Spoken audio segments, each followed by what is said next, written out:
Kelly Gilson, and I'm the Executive Director with United Way Oxford.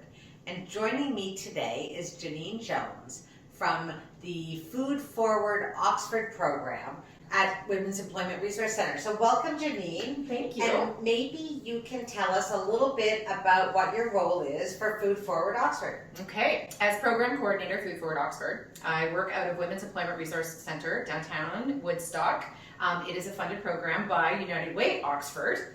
And as Program Coordinator, I run around all Oxford County and I rescue food.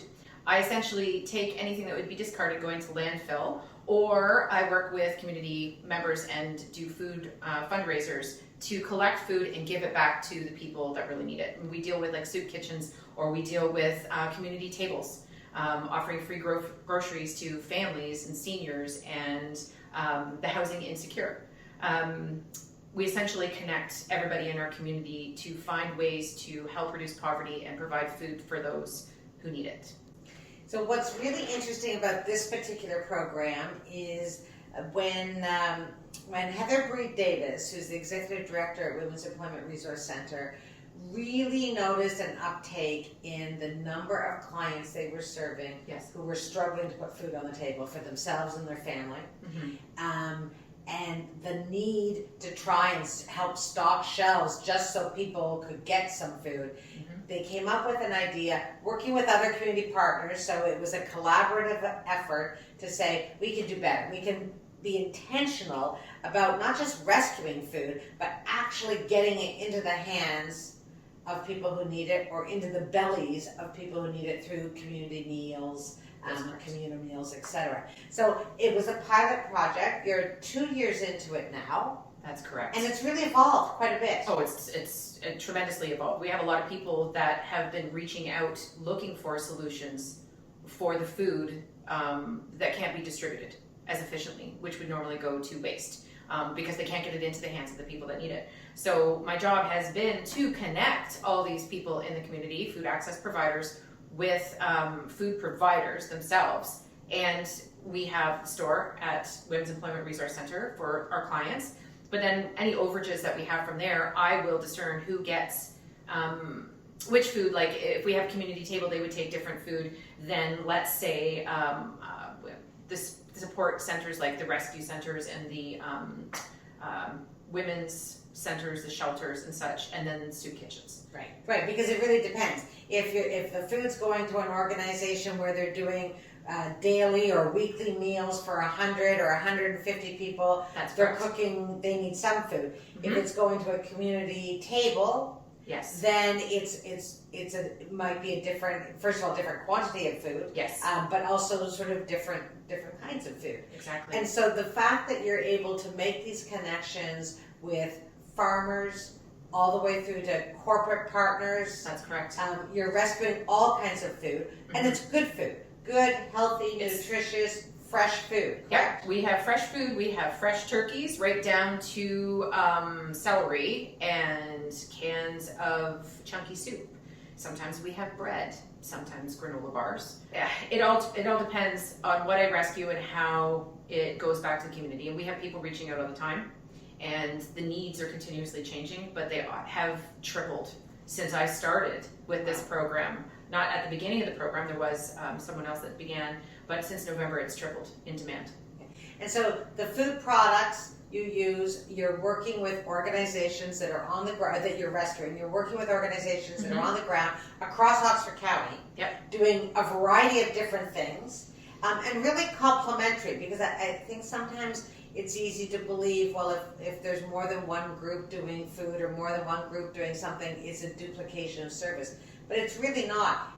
Some groups do 1 day a week, some groups do more. Like, it's really meeting different needs for different folks on different days. Exactly. And some people have access to certain tables, whereas they wouldn't on other days if they have children at home and they can't get to a table. Or somebody that's in a shelter and they need some extra food, or someone that's living in subsidized housing and they have kids at home and they don't have access to fresh food. So if there's an organization out there in the county that is either serving food currently, doing meals or breakfast or whatever that might be for some of their clients, or trying to keep some canned goods and some sort of emergency foods, if you will, in their cupboards. Or if there's farmers out there or businesses that have food that want to see it go to folks, Yes. both of those groups can reach out and contact you, correct? That's correct. You can contact me at Women's Employment Research Center or through the United Way Oxford, or you can check out our website at foodforwardoxford.com.